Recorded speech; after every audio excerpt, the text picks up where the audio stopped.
दोस्तों, अगर आप सोचते हैं कि आपने बांके बिहारी जी के बारे में सब कुछ जान लिया तो शायद आप गलत हैं। आखिर ऐसा क्या है कि इस मंदिर में भगवान के सामने बार बार पर्दा लगाया जाता है? क्यों यहाँ रोज़ मंगल आरती नहीं होती? पूरे वृंदावन में ही यही मंदिर सबसे देरी से क्यों खुलता है? आखिर स्वामी हरिदास जी के सामने ऐसा क्या हुआ था कि स्वयं राधा और कृष्ण एक ही स्वरूप में प्रकट हो गए? और बांके बिहारी जी का आज भी त्रिभंग मुद्रा में ही क्यों विराजमान है? इन सवालों के जवाब सिर्फ इतिहास में ही नहीं बल्कि सदियों से चली आ रही उन परंपराओं के पीछे छिपे हैं जिन्हें आज भी लाखों श्रद्धालु उसी आस्था के साथ निभाते हैं। तो आइए चलते हैं श्री बांके बिहारी जी के दरबार में और जानते हैं उनकी अनसुनी कहानी।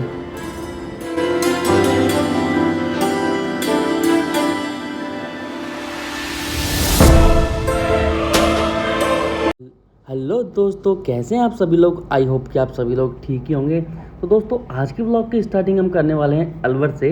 और आज का हमारा जो ब्लॉग है, जो वीडियो है, वो बहुत ही स्पेशल होने वाला है क्योंकि बहुत समय के बाद आज हमें मौका मिल रहा है बड़े साहब से मिलने जाने का। तो अभी हमारी जो ट्रेन है वो आने वाली है और हम इंतज़ार कर रहे हैं हमारी ट्रेन का।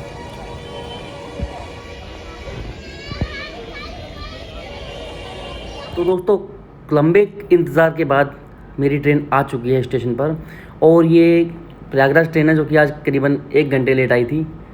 तो फाइनली अभी हम चलते हैं इसके अंदर और मैं बहुत एक्साइटेड हूँ आज क्योंकि बहुत समय के बाद मुझे मथुरा जाने का मौका मिल रहा है।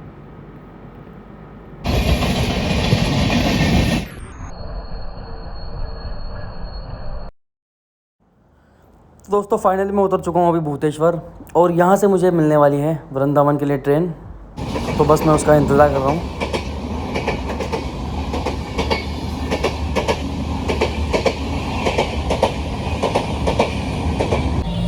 तो दोस्तों, फाइनली मैं पहुँच चुका हूँ वृंदावन और अभी बज रहे हैं रात के तकरीबन 10:30 और सबसे पहले मैं यहाँ पे रूम लूँगा और रात को यहीं पर स्टे करूँगा और सुबह जाएंगे हम हमारे बड़े साहब से मिलने के लिए। क्योंकि दोस्तों, रात जो है वो बहुत हो चुकी है और अब भी हमने सही यही समझा कि अभी हम एक अच्छे से होटल में रुक के रात बिताएं, खाना खाएं और सुबह जाएंगे हम बड़े साहब से मिलने के लिए। तो फाइनली दोस्तों, एक छोटा सा सफ़र तय करने के बाद में फाइनली हम जा रहे हैं हमारा रूम लेने के लिए, जहाँ मैं अभी रुकूँगा। और सबसे पहले भाई बहुत तेज़ भूख लगी है। सबसे पहले हम खाएंगे खाना और आपको दिखाएंगे हम रूम और वो होटल जहाँ मैं स्टे करने वाला हूँ। चलो दोस्तों, मिलता हूँ होटल पहुँच के। Bye bye. फाइनली हम पहुँच चुके हैं होटल। दोस्तों, फाइनली हमने ले लिया है रूम और अब ये है हमारा रूम। और फाइनली मैं पहुँच चुका हूँ। अब थोड़ा आराम करते हैं और फिर मिलते हैं आप लोगों से। तो फाइनली दोस्तों, हमने खाना ऑर्डर कर लिया था और हमारा खाना भी समय पे आ चुका था। और आपको यहाँ पे 200 से 250 रुपये में बहुत ही अच्छा और स्वादिष्ट खाना मिल जाएगा। तो आप जिस भी होटल में रुके वहाँ के होटल वालों से जानकारी ले लें कि कहाँ से हो, कैसे हमें खाना ऑर्डर करना है।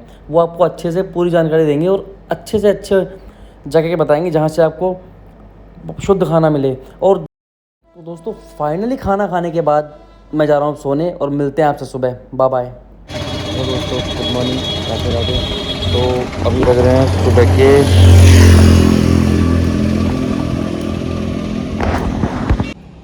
4 देख सकते हैं 4:51 हो चुके हैं और आसपास का पूरा माहौल।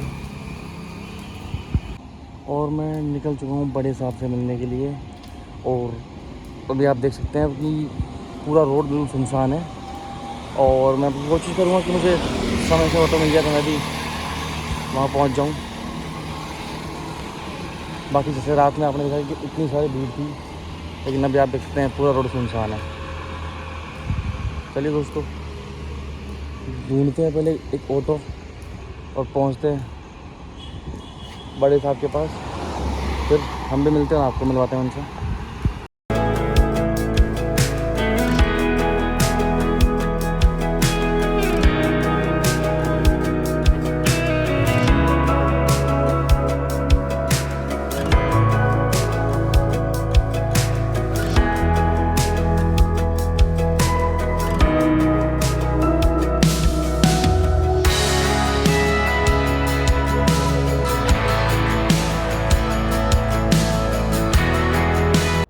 दोस्तों अभी मैं खड़ा हूँ बांके बिहारी जी के मंदिर के प्रवेश मार्ग पर।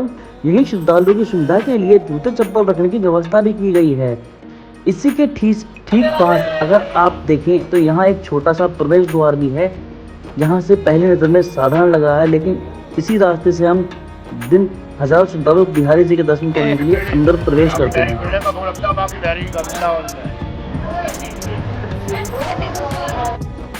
तो दोस्तों आप सोच रहे होंगे कि वृंदावन में इतने सारे मंदिर हैं, लेकिन बांके बिहारी जी का मंदिर सबसे देर क्यों खुलता है। तो दोस्तों इसके पीछे एक बहुत ही सुंदर मान्यता है। कहा जाता है कि श्री बांके बिहारी जी रात में निधिवन में राधा रानी और गोपियों के साथ रासलीला करते थे, इसलिए उन्हें सुबह जल्दी नहीं जगाया जाता, उन्हें बालक की तरह विश्राम करने दिया जाता है। इसी कारण यहाँ रोज मंगल आरती नहीं होती और मंदिर भी बाकी मंदिरों की तुलना में देरी से खुलता है। और आप यहाँ श्रद्धालुओं की भीड़ भी देख सकते हैं। बांके बिहारी जी को वृंदावन का राजा और सबसे बड़े ठाकुर भी कहा जाता है। वृंदावन में कोई भी बड़ा धार्मिक आयोजन हो, सबसे पहले निमंत्रण बिहारी जी को ही दिया जाता है। यह परंपरा आज श्रद्धा से निभाई जाती है। और दोस्तों धार्मिक परंपरा के अनुसार साल में केवल एक बार ही श्री कृष्ण जन्माष्टमी के अगले दिन नंदोत्सव की प्रातः बेला में ही विशेष मंगल आरती होती है बांके बिहारी जी की, जहां उनको बहुत ही प्यार से सजाया जाता है। दोस्तों फाइनली हम पहुंच चुके हैं मंदिर के 3 नंबर गेट पे। तो आइए चलते हैं हम अंदर और आपको दर्शन कराते हैं हमारे प्यारे बिहारी जी को, जिनको हम बड़े साहब के नाम से भी जानते हैं। और दोस्तों मैं आपको एक बात ज़रूर बताना चाहूँगा कि अगर आप बिहारी जी के दर्शन करने आ रहे हैं तो एक बात का ज़रूर ध्यान रखें। वृंदावन के बंदर खास तौर पर चश्मा, मोबाइल, पग और प्रसादी छीनने के लिए माने जाते हैं। तो स्थानीय लोग बताते हैं कि कई बार बंदर सामान लेकर छत पर बैठ जाते हैं और बदले में खाने की चीज़ मिलने पर ही वापस करते हैं। कई श्रद्धालु तो यहाँ मजाक में भी कहते हैं कि वृंदावन में बिहारी जी के दर्शन के साथ साथ बंदरों की भी परीक्षा भी देनी पड़ती है, इसलिए दर्शन करने जाएं तो श्रद्धा के साथ साथ थोड़ी सावधानी भी जरूर रखें। राधे राधे। तो दोस्तों फाइनली मैं पहुंच चुका हूं मंदिर के अंदर। दोस्तों आपने देखा होगा कि श्री बांके बिहारी जी के दर्शन के दौरान बार बार पर्दा लगाया जाता है और हटाया जाता है, लेकिन ऐसा क्यों होता है? इसके पीछे एक बहुत ही सुंदर मान्यता है। कहा जाता है कि बिहारी जी अपने भक्तों को इतना प्रेम करते हैं कि अगर किसी भक्त पर उनकी कृपा दृष्टि लगातार पड़ जाए तो वो उनके साथ भी चल सकते हैं। ऐसी कई लोक कथाएं प्रचलित हैं कि एक भक्त के प्रेम से प्रसन्न होकर बिहारी जी उनके साथ जाने लगे थे। तभी से यह पर्दा परंपरा शुरू हुई। कुछ क्षणों के लिए पर्दा लगाया जाए ताकि हर भक्त को दर्शन मिले। लेकिन तो दोस्तों बांके बिहारी जी के मंदिर के करीब 300 मीटर की दूरी पर यह है राधा माधव जी का मंदिर। ये वृंदावन के सबसे प्राचीन मंदिरों में से एक है। करीबन 16वीं या 17वीं शताब्दी ये मंदिर बनाया गया था और इस मंदिर की वास्तुकला जो कलिंग नागौरी शैली की है। मंदिर के गर्भगृह में भगवान श्री कृष्ण है बीच में, और एक तरफ राधा रानी जी है और दूसरी तरफ उनकी सखी ललिता जी हैं। राधे मदन मोहन जी के मंदिर के दर्शन करने के बाद दोस्तों करीबन 400 मीटर की दूरी पर यहाँ पर है जुगल घाट, और कहते हैं कि यहाँ पर भगवान श्री कृष्ण और राधा रानी अपना समय व्यतीत करते थे, इसलिए इसे जुगल घाट कहा जाता है। यहाँ पर आप ऊँट की सवारी भी कर सकते हैं और यहाँ इस घाट के पास और यहाँ बोटिंग भी होती है। आप चाहें तो बोटिंग कर सकते हैं, बोटिंग का आनंद ले सकते हैं यहाँ। तो दोस्तों जुगल घाट से तकरीबन 300 मीटर की दूरी पर यहाँ स्थित है श्री राधा वल्लभ जी का मंदिर। यह मंदिर काफ़ी बड़ा है, काफ़ी प्राचीन है। राधा वल्लभ जी मंदिर को हरिवंश प्रभु महाराज जी ने स्थापित किया था, और कहते हैं कि करीब 450 वर्ष पहले औरंगजेब ने इस मंदिर को तोड़ दिया था। तभी वो मंदिर के विग्रह को तोड़ना चाहता था, लेकिन इस मंदिर के विग्रह को राजस्थान के भरतपुर जिले में कामा में ले जाकर स्थापित किया गया था, और पूरे 123 वर्ष वहाँ पर वो विराजमान रहा। फिर बाद में उसे यहाँ पर इस मंदिर में लाकर स्थापित कर दिया गया।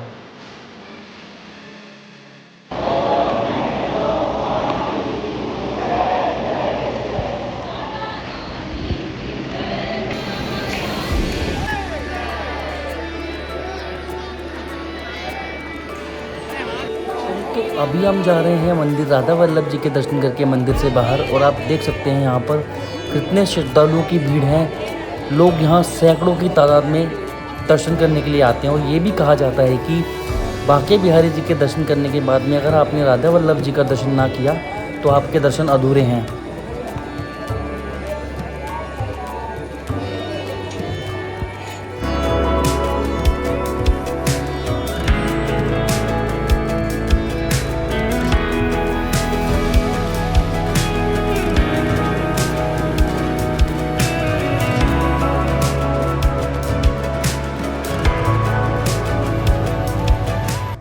राधा वल्लभ जी के मंदिर से जब हम करीबन 800 मीटर आगे बढ़ते हैं तब हमें यहाँ पर चीर घाट और उसके बीच 2 घाट आते हैं, जैसे कि गोविंद घाट, श्रृंगार घाट। लेकिन यह प्रमुख घाट है चीर घाट। कहा जाता है कि चीर घाट पर जो गोपियाँ नहाती थी, भगवान श्री कृष्ण उनके कपड़े चुरा लेते थे और चीर घाट के बिल्कुल सामने यहीं पर यह प्राचीन कदम का पेड़, भगवान श्री कृष्ण कपड़े चुराने के बाद इस पेड़ पर चढ़ जाया करते थे, ऐसा कहा जाता है कि। और यह पेड़ काफ़ी पुराना है, श्री कृष्ण के समय का। तो ये प्राचीन कदम का पेड़ है और इसकी पूजा की जाती है क्योंकि काफ़ी पवित्र है। कदम के पेड़ के पीछे की तरफ बंदरों का बड़ा आतंक रहता है।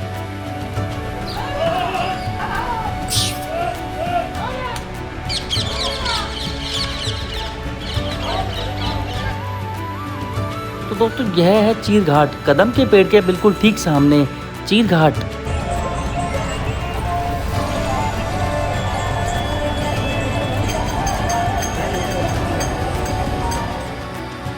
दोस्तों चीर घाट से 200 मीटर की दूरी पर यहाँ पर ये है शाहजी का मंदिर। काफ़ी बड़ा मंदिर है ये और ये सबसे प्रमुख स्थल है यहाँ वृंदावन का, और ये है शाहजी मंदिर, दोनों आसपास में ही हैं।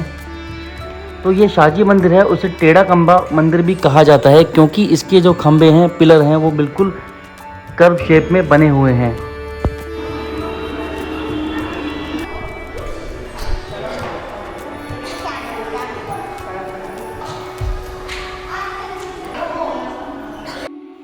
तो दोस्तों ये हैं वो महान लोग जिन्होंने मंदिर बनाया था और इनकी इच्छा थी कि इनकी जो आकृतियाँ हैं वो फर्श पर गुदवा दिया जाए ताकि जो भी मंदिर में लोग दर्शन करने आए वो इनके ऊपर चलकर आएँ।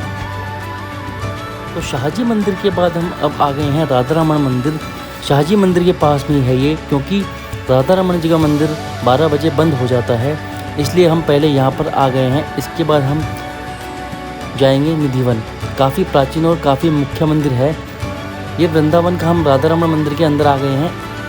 इस मंदिर की खासियत ये है कि यहाँ का जो विग्रह है वो शालिग्राम का है। कहा जाता है कि गोपाल भट्ट स्वामी जी, जो कि चैतन्य महाप्रभु के शिष्य थे, वो नेपाल से एक शालिग्राम लेकर आए थे और उसकी भक्ति करते करते उनकी भक्ति से प्रसन्न होकर भगवान शालिग्राम से विग्रह रूप में आ गए, ऐसा कहा जाता है। तो अभी मैं वहाँ से घूमते हुए पहुँच चुका हूँ निधिवन। और निधिवन में सबसे पहले आप अगर देखोगे तो आपको बाहर की तरफ जूता स्टैंड दिखाई देगा। वहाँ पर सभी श्रद्धालु अपने जूते चप्पल उतारते हैं। तो जूते चप्पल उतारने के बाद अब हम सीधा चलते हैं मंदिर के अंदर। तो ये जगह जो आप देख रहे हो पहले यह खुली थी, लेकिन अभी इसे ग्रिल लगाकर, जाली लगाकर बंद कर दिया गया है क्योंकि यहाँ पर बंदरों का बहुत ही ज़्यादा आतंक है। निधिवन में तुलसी और मेहंदी के कई सारे पेड़ हैं और माना जाता है कि यह साक्षात गोपियां हैं और रात के समय में ये अपने रूप में आ जाते हैं और भगवान श्री कृष्ण और राधा जी के साथ यहाँ पर ये सब गोपियां भी रास रचाती हैं। रात में यहाँ पर कोई नहीं आ सकता, यहाँ पर आना मना है और कहा जाता है कि अगर कोई इसे जल्दी से देख भी ले तो उसकी मृत्यु हो जाती है। ये निधिवन जो है वो रहस्यों से भरा हुआ है। निधिवन में तुलसी के और मेहंदी के पेड़ काफ़ी अलग हैं, ये आपस में जुड़े हुए होते हैं। तो ये विशाखा कुंड है। कहा जाता है कि जब राधा जी सहेली के विशाखा को प्यास लगी थी तो पानी न मिलने पर भगवान श्री कृष्ण ने अपनी बांसुरी से यह कुंड खोदा था, इसलिए इसका नाम विशाखा कुंड पड़ा। ये है बांके बिहारी जी का प्रतिकोष्ठ, जो बांके बिहारी जी मंदिर के भगवान श्री कृष्ण का विग्रह है, बाल रूप का, वो इस जगह पर मिला था। निधिवन में स्वामी हरिदास जी की साधना स्थली है और स्वामी हरिदास जी की भक्ति से प्रसन्न होकर भगवान श्री कृष्ण यहाँ पर विग्रह के रूप में प्रकट हुए थे और उसी विग्रह से फिर यहाँ के बांके बिहारी मंदिर में उनको स्थापित किया गया। तो दोस्तों अब मैं आपको जो जगह दिखाने वाला हूँ उसे ब्रह्मल कहते हैं। यहाँ पर भगवान श्री कृष्ण और राधा रानी के लिए सेज सजाई जाती है और यहाँ पर दातुन, पान का बीड़ा, लड्डू, भोजन, चूड़ियाँ, इसी तरह के और भी कई श्रृंगार के सामान रखा जाता है। और यहाँ का चमत्कार यह है कि अगले दिन जब यहाँ के कक्ष को खोले जाता है तो सारा सामान अस्त व्यस्त मिलता है। तो दातुन चबाई हुई होती है, पान आधा खाया हुआ होता है और पलंग पर बिछाई हुई सेज चादर अस्त व्यस्त होती है। तो ऐसा माना जाता है कि भगवान श्री कृष्ण और राधा जी यहीं पर रात में विश्राम करते आते हैं। यहाँ पर राधा रानी की 8 जो सखियाँ हैं, प्रिय सखियाँ, उनके दर्शन भी हैं। श्री कृष्ण राधा जी पर ध्यान नहीं दे रहे थे, माखन चुराने में व्यस्त थे। तो राधा जी ने भगवान श्री कृष्ण की बंसी छुड़ाई थी और इसी स्थान पर राधा जी की बंसी बजाई थी। यह बहुत खास मंदिर है क्योंकि पूरे वृंदावन में ऐसा कोई मंदिर नहीं है जहाँ राधा जी बंसी बजाती हुई दिखाई देती हैं।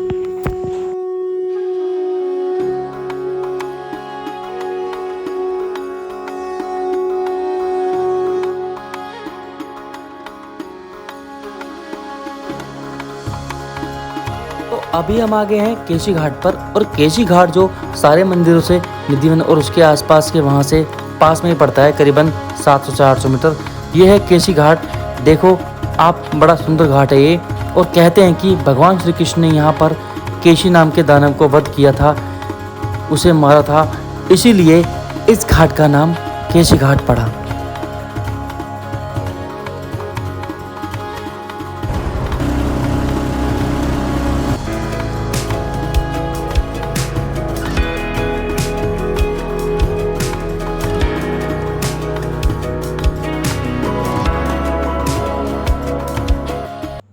तो दोस्तों यह है टटिया स्थान, इसे टटिया आश्रम भी कहा जाता है। और ये स्वामी हरिदास जी का आश्रम और काफ़ी प्राचीन आश्रम है और काफ़ी शांत जगह है। यह टटिया स्थान काफ़ी प्राचीन स्थल है और ये स्वामी हरिदास जी की तपोस्थली है। आज के समय में ये जो चीज़ें और वस्तुएं इस्तेमाल करते हो वो यहाँ पर आपको नहीं देखने को मिलेंगी। जब आप यहाँ घूमते हैं तो यहाँ पर आपको ना ही लाइट, ना ही पानी, बिजली कनेक्शन, ना ही नल कनेक्शन। जो बांस की लकड़ी होती है उसे टटिया कहते हैं और उसी से यह आश्रम बनाया गया है, इसलिए इसको टटिया आश्रम कहा जाता है। तो दोस्तों अभी हम आ गए श्री रंगनाथ जी के मंदिर पर। यह दक्षिणी शैली का बना हुआ मंदिर है वृंदावन में, और ये सबसे बड़ा मंदिर है वृंदावन का। अभी 3:30 बजे हैं और मंदिर खुलने का समय है 12 से 3:30 बजे तक मंदिर बंद रहता है। सर्दियों में और गर्मियों में 4 बजे तक बंद रहता है। यह मंदिर का प्रवेश द्वार है। देखो अंदर वाला और साउथ की स्टाइल में बना हुआ दक्षिणी शैली का ये। तो यहाँ पर कई सारे छोटे छोटे कमरे बने हुए हैं मंदिर परिसर में, और काफ़ी बड़ा मंदिर है ये। मैं घूमकर जा रहा हूँ पीछे की तरफ से, अंदर जाऊँगा। यहाँ पर बड़ा सा कुंड बना हुआ है, इसमें यहाँ पर ये मंडप बना हुआ है और पीछे का गेट है। दोनों तरफ से एंट्री होती है, आगे से और पीछे की तरफ से 2 दरवाजे बने हुए हैं। और इस मंडप के ठीक सामने यहाँ पर ये मंदिर प्रवेश द्वार है। मेन गेट के अंदर भी यहाँ पर गेट बना हुआ है और ये बाहर का परिसर है इसका गेट। तो गेट अंदर गेट है यहाँ पर, और मंदिर काफ़ी बड़ा है। ये जो आप खंबा देख रहे हैं, इस पर मंदिर का सोने वाला मंदिर भी कहा जाता है। ये मंदिर का वर्क काफ़ी वर्ष पुराना है और काफ़ी दूर है। यहाँ से मैं आपको दिखा रहा हूँ। अंदर भगवान विष्णु की प्रतिमा है और उनके साथ में देवी लक्ष्मी है। तो ये है यहाँ का शेष माहेश्वर। ये है वाहन घर और इसका 10 रुपये का टिकट है केवल। तो यहाँ पर भगवान के वाहन रखे हुए हैं, रथ और हाथी घोड़े, और सब सोने के हैं। देखो आप कितना सारा सोना है यहाँ पर, सोना ही सोना है। पूरे किले जैसा, महल जैसा लगता है। ये मंदिर श्री रंगनाथ जी मंदिर केवल 200 मीटर की दूरी पर है और इस मंदिर का निर्माण संभवतः 751 में आमेर के जो राजा थे मान सिंह जी, उन्होंने किया था। तो दोस्तों यहीं पर वृंदावन में स्थित है हमारे यहाँ पर गोविंद जी टेम्पल, और यह पुराने किले महल जैसा लगता है। यह मंदिर श्री रघुनाथ जी के मंदिर से केवल 200 मीटर की दूरी पर है। हमारी इस मंदिर का निर्माण संभवतः 1617 या 1590 ईस्वी के आमेर के जो राजा थे मान सिंह जी, उन्होंने किया था। जब औरंगजेब ने सारे हिंदू मंदिरों को तोड़ रहा था, ध्वस्त कर रहा था, तब यहीं की जो प्रतिमा है, यहाँ का विग्रह है, उसे जयपुर भेज दिया गया था, क्योंकि इसे मान सिंह जी ने बनवाया था। कितना बड़ा मंदिर है, देखो आप, इस तरह यहाँ पर ये झरोखे बने हुए हैं। देखो आप बाहर की तरफ, बहुत ही सुंदर मंदिर है। ऐसा लगता है जैसे हम किसी किले के अंदर का मंदिर देख रहे हैं। दोस्तों, गोविंद देव जी का मंदिर दिखाने के बाद मैं करीबन 8 किलोमीटर दूर मैं आ चुका हूँ, छठीगढ़ा। यहाँ वृंदावन में ही है ये। और आप यहाँ पर देखेंगे श्री माता वैष्णो देवी का धाम।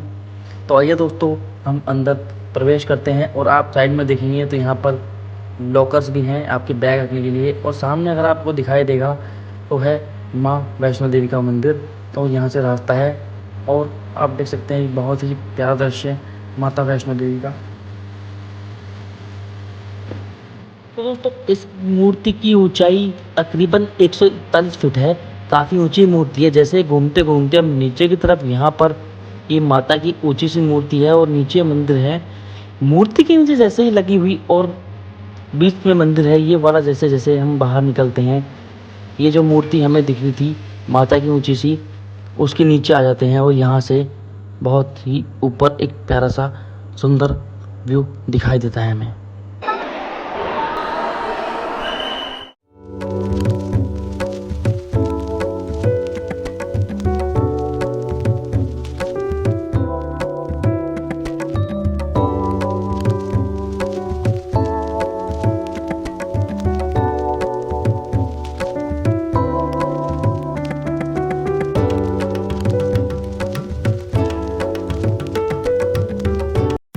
दोस्तों, मंदिर के दर्शन करने के बाद में हम जा रहे हैं सीधा गुफा में। और ये है गुफा का रास्ता। आइए दोस्तों, चलते हैं अंदर। तो दोस्तों, जैसे ही आप गुफा में प्रवेश करते हैं, आपको बहुत सारी झांकियों के दर्शन करने को, उनकी प्रतिमाएं देखने को मिल जाएंगी।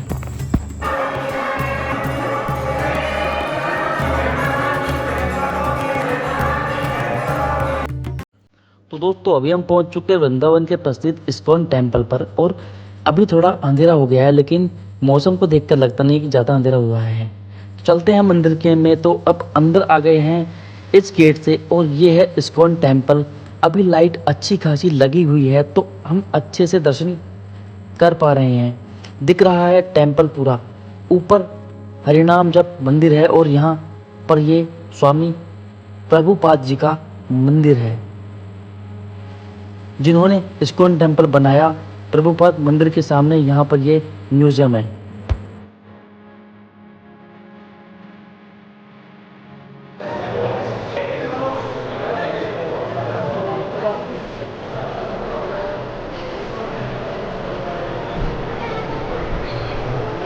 तो दोस्तों, ये है कृष्ण बलराम जी का मंदिर और ये यहाँ का मुख्य मंदिर है। और अगर आप थोड़ा यहाँ पर देखेंगे तो यहाँ इस इस्कॉन टेम्पल में भक्तों की हमेशा भगवान श्री कृष्ण की भक्ति में यहाँ नाच गाने करते रहते हैं।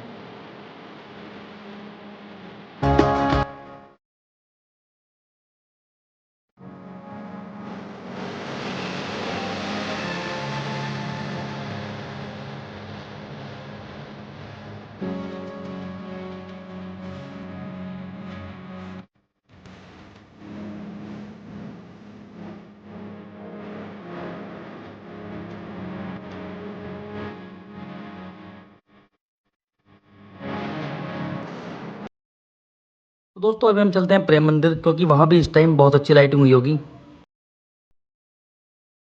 तो दोस्तों, अभी मैं पहुँच चुका हूँ प्रेम मंदिर। और आप देख सकते हैं प्रेम मंदिर के बाहर रात के समय कितनी भीड़ रहती है। यहाँ पर कितनी श्रद्धालु आते हैं दर्शन करने के लिए। और वही अगर आप देखोगे तो सुबह के टाइम आप देख सकते हैं कितनी कम भीड़ मिलती है। तो मैं तो ये कहना चाहूँगा कि यहाँ आने का सबसे अच्छा समय रात को होता है, तकरीबन 9 से 8 बजे के बीच में।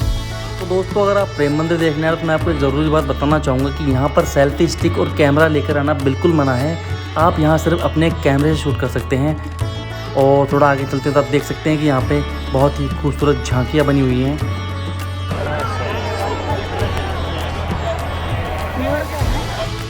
और ये है प्रेम मंदिर का आगे का व्यू, आप देख सकते हैं। इसकी एक बहुत ही ख़ास बात मैं बताना चाहूँगा कि यहाँ पर कुछ इस तरह से लाइटिंग की हुई है कि हर बार इसका रंग बदलता रहता है। और अभी मैं हूँ प्रेम मंदिर के पीछे की तरफ, और आप देख सकते हैं ये पीछे से भी कितना खूबसूरत दिखाई दे रहा है। और यहाँ की सबसे अच्छी बात, ये जो लाइटिंग लगी हुई है ये हर कुछ समय में चेंज होती रहती है।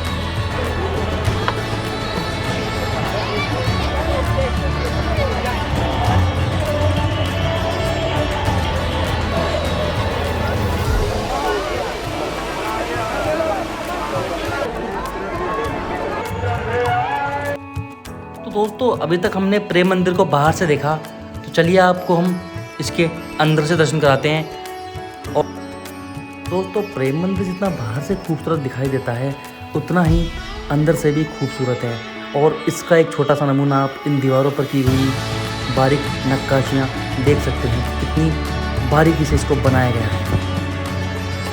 और ये है जगत गुरु कृपालु जी महाराज जिन्होंने इस प्रेम मंदिर को बनवाया था।